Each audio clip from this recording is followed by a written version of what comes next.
Հայաստանի Հանրապետության հպարտ քաղաքացիների համար մի փաթեթ անակնկալ է պատրաստել այս մարդը։ Չնայած բոլոր անակնկալների համար էլ նախապես հատ-հատ բացել է Օվերտոնի պատուհանները ու դրանցով այնքան քամիներ են փչել, որ անցյալից հայտնի երգի պես են հնչում Փաշինյանի արձանագրումները։ 1990 թվականի անկախության հռչակագրին նոր սահմանադրության մեջ հղում չպետք է լինի։ Հայոց ցեղասպանության միջազգային ճանաչումը չի լինելու մեր արտաքին քաղաքական օրակարգում։ Եվ այս ամենը ըստ Փաշինյանի որոշել է մեկ մարդ, եւ այդ մեկ մարդը դու ես, Հայաստանի Հանրապետության հպարտ քաղաքացի։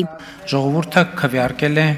իրական Հայաստանի գաղափարախոսության օգտին։ 4-րդ հանրապետությունը հիմնադրված է, 4-րդ հանրապետությունը իրականություն է։ Սահմանադրության եւ կառավարության կառուցվածքի եւ գործնական կարգի մասին որ օրենքն է ձեզ իրավունք տալի համարակալել մեր պետությունները։ Դա մեր նախընտրական ծրագիրն է եւ ժողովրդից ստացած մանդատը Հ A J E J E N Հ Ե-ն հայերեն։ Ես իհարկե գիտեմ, որ դուք ֆրանկաֆոն եք եւ փայլուն տիրապետում եք նաեւ անգլերենի եւ ռուսերենի իջևանյան բարբառներին, բայց իմ հարցը հայերեն էր, որպեսզի դուք ասեք, թե մեր սահմանադրության եւ օրենքների որ դրույթների հիման վրա եք մշակում ձեր ծրագրերը եւ ով է ձեզ իրավունք տվել կործանելու հայկական պետականությունը եւ ով է իրավունք տվել ձեզ համարակալելու մեր պետությունը, որը համար չունի, այլ ունի անուն։ Նախ դուք պետք է ասեք, թե նախորդի շրջանում Սահմանադրության որ կետի համաձայն է օգտագործվել 3-րդ հանրապետություն խոսույթը։ Այդ թվում դուք, այդ թվում ձեր քաղաքական ուժերի ներկայացուցիչները։ Այդ սահմանադրության այդ որ կետով, եթե որևէ քաղաքական կուսակցություն կամ որևէ падգամավոր ունի իրավունք Հայաստանի Հանրապետությունը 3-րդ հանրապետություն անվանել, առավել եւս վարչապետը եւ կառավարող մեծամասնությունը, որը ժողովրդից մանդատ է ստացել, իրավունք ունի 4-րդ հանրապետություն անվանել։ Պատերով տալու, ասֆալտին փռելու ու ծեփելու օպերացիաների 8-րդ տարում էլ չի խաղաղվում Փաշինյանի հոգին։ Մի անգամ արդեն վնգստացող դատավորների դեմ օպերացիա արած, դատարանները շրջափակած մարդը դատական համակարգի մնացորդների դեմ նոր արշավ է սկսում։ Հայաստանի դատական համակարգը մեծապես շարունակում է մնալ հիմնականում վերնախավերի եւ հիմնականում նախկին վերնախավերի եւ շահերի ու հետաքրքրությունների պաշտպան։ Դատական համակարգը կաստայացված է ու չունի կապ իշխանության միակ աղբյուր ժողովրդի հետ, հայտարարում է Նիկոլ Փաշինյանը ու մտադիր է նոր սահմանադրությամբ լուծել այդ խնդիրը մեկընդմիշտ։ Միայն մի ճանապարհ կա՝ նոր սահմանադրության ընդունումը, որով անհրաժեշտ է լուծել նաև երթվյալ ատենակալների ինստիտուտի ներդրման հարցը։ Մոռացել է հավանաբար Փաշինյանը իր արշավը դատական իշխանության դեմ։ Երբ որ 2018 թվականին կառավարության քաղաքական դիրքորոշումը եղել է հետևյալը, որ գործադիրը գործ չունի դատական իշխանության հետ եւ դատական իշխանության նկատմամբ ազդեցություններ գործադրելու հետ եւ մենք հրաժարվել ենք այդ գործելակերպից, իրականության մեջ ինչ է տեղի ունեցել։ Եղել են շրջանակներ, որոնց ես անվանում եմ մաֆիոզ շրջանակներ, որոնք ասել են, «Էս ինչ լավ է»։ Գործադիրը հրաժարվում է դրանից, եկեք գնանք մենք այդ նիշան զբաղեցրենք եւ զբաղեցրել են։ Ես ասում եմ 2026 թվականի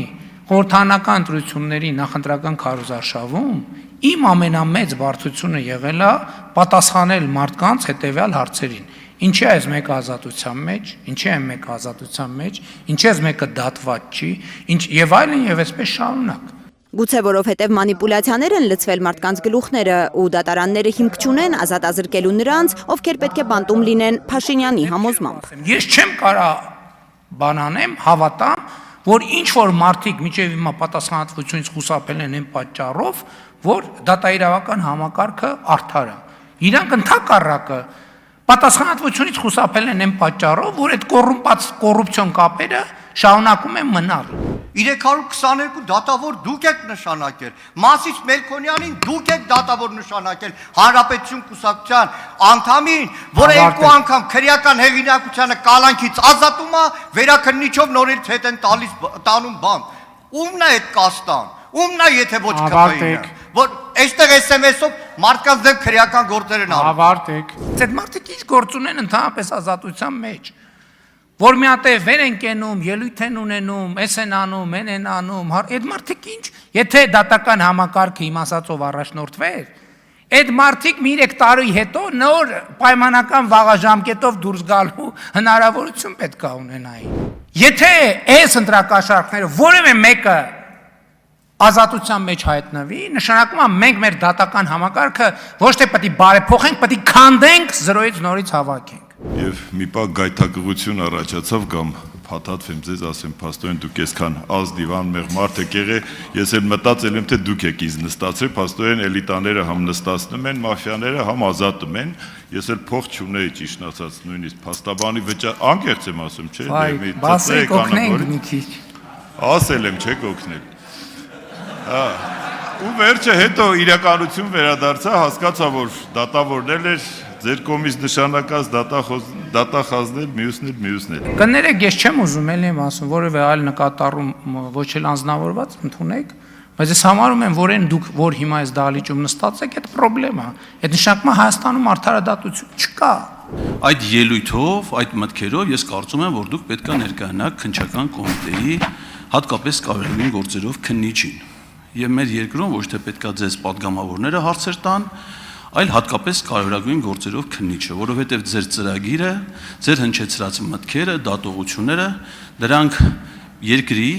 անվտանգության, ինքնիշխանության, տարածքային ամբողջականության եւ սահմանադրական կարգի տապալման մի հատ համալիր ամբողջություն է։ Իրական Հայաստանը վզներից կախած քպահականներին դժվար է համոզել, որ մեր միակ պրոբլեմը չեն կարող դատարանները լինել, որ կեղծ է առաջին հերթին այն անվտանգային բազան, որի վրա 4-րդ հանրապետություն է հռչակում իրենց քաղաքական ղեկավարը։ Գրիպ նախագիծը, որն իրագործվելու է Հայաստանի Հանրապետության տարածքում եւ Հայաստանի Հանրապետության տարածքային ամբողջականության, ինքնիշխանության, իրավազորության սկզբունքների հիման վրա վերջ է դնելու Հայաստանի շրջափակմանը։ Փաշինյանը կասկած չունի, Թրամփի ուղին, որ անցնելու է խորհրդային ժամանակներում գոյություն ունեցած երթուղիներով, բերելու է անվտանգություն տարածաշրջան։ Պայմանով, որ մենք ոչ միայն Ադրբեջանում, այլև Թուրքիայում չպետք է Հայաստան փնտրենք, Իրանում չպետք է փնտրենք, նաև Վրաստանում։ Երբ մենք հայրենիք ենք փնտրում մեր 4 հարևանների միջազգային ճանաչված տարածքներում, բացում ենք այն դուռը, որով նրանք իրենց հայրենիքն են փնտրում Հայաստանի Հանրապետության միջազգայինորեն ճանաչված տարածքներում։ Եվ ստացվում է, որ մենք փնտրում ենք 4 տեղ, իրենք 4-ով փնտրում են մի տեղ, մեր երկրում, մեր պետությունում, մեր հայրենիքում, ու մենք հայտնվում ենք մեկը ընդդեմ 4-ի կարգավիճակում։ Հենց սա է հիմնավորումը, որով նաև ցեղասպանության ճանաչումն է դուրս բերվում մեր արտաքին քաղաքական օրակարգից։ Հայոց ցեղասպանության միջազգային ճանաչումը չի լինելու մեր արտաքին քաղաքական օրակարգում։ Ու մինչ նախադասություններ էինք ձևակերպում մեր հանրությանը բացատրելու, թե ինչու, իրադարձությունները իրենք ցույց դրեցին մի պերճախոս բացատրություն, երբ բոլորովին վերջերս Իսրայելի կառավարությունը ամենասուր վճռականությամբ հայոց ցեղասպանության ճանաչման process սկսեց, ապա նույնպիսի վճռականությամբ կանգնեցրեց այդ process-ը։ Մեր նահատակների մասունքներով միջազգային խաղացողները իրար գլխի են բամփում, բայց մեր գլուխն է ցավում, հայտարարում է Փաշինյանը։ Մենք պետք է վերջ տանք հայոց ցեղասպանության զենքայնացման այս գործընթացին, որովհետև եթե նույնիսկ միամտություն ունենանք մտածելու, թե դա զենք է նաև մեր ձեռքին, այդ զենքի կրակոցից էլի ու էլի մենք ենք զոհվել, էլի ու էլի մենք ենք զոհվելու։ Փաշինյանն արդեն հայ ժողովրդին է հայոց ցեղասպանության մեղավոր կարգում խորհրդարանական ընդդիմության համոզմամբ։ Մեր ժողովուրդը ինչ մեղքի համար այսօր ինձ չեմ հասկանում։ Դիմում եմ Տրտած Սարգսյանին, Արադ Միրզոյանին, Սուրեն Պապիկյանին, առաջարկում եմ վաղը մյուս օրը բոլորս մեր դիպլոմները, իմ ու Տրտատինը Արևելագիտության ֆակուլտետի թուրքագիտության բաժնի ձերապատմության բերենք այստեղ վառենք, որովհետև այն ինչ որ մեզ ուսուցանել է ակադեմիկոս Ռուբեն Սաֆրաստյանը, պարզվում է կեղծ է,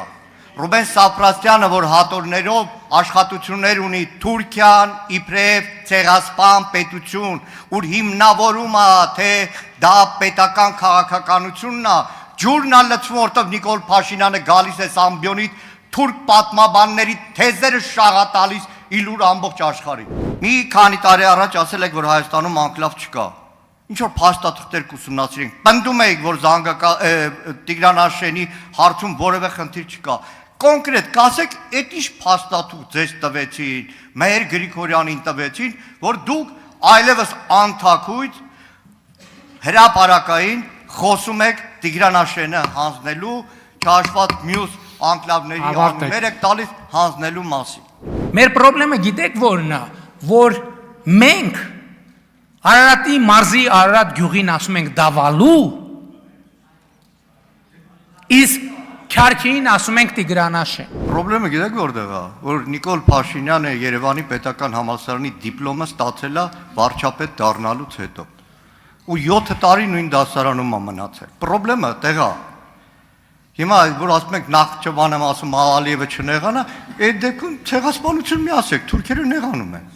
Ասեք ջարդ է, ոնց որ շատ հաճախ ասում եք։ Քաղաքական կարճատեսության եւ իշխանական ստի դառապտուղները նորից են քաղելու մեր սահմանամերձ բնակավայրերի բնակիչները։ Սա խորհրդարանական ընդդիմության կարծիքն է, մինչ Փաշինյանը հպարտանում է իր հորինած 4-րդ հանրապետության վիրտուալ հաջողություններով, իրական Հայաստանում, Տիգրանաշենում մարդիկ կանգնած են սեփական տներն ու հայրենի հողը կորցնելու իրական վտանգի առաջ։ Սիրելի Տիգրանաշենցիներ, մենք այսօր քննարկում ենք ձեր տների հարցը։ Դուք այս ընտրություններուն քվեարկել եք, ավելի շատ ձայն եք տվել քաղաքացիական պայմանագիր կուսակցությանը, քան ուժեղ Հայաստանին։ Այդ պատճառով այսօր մենք քննարկում ենք ձեր տների հարցը, ու այսօր ձեր տները վտանգ կա, որ հանձնվելու է Ադրբեջանին։ Լարա Արաքելյան, Նորայ Շարբաթյան, Անի Ղանդիլյան, Հայլուշ։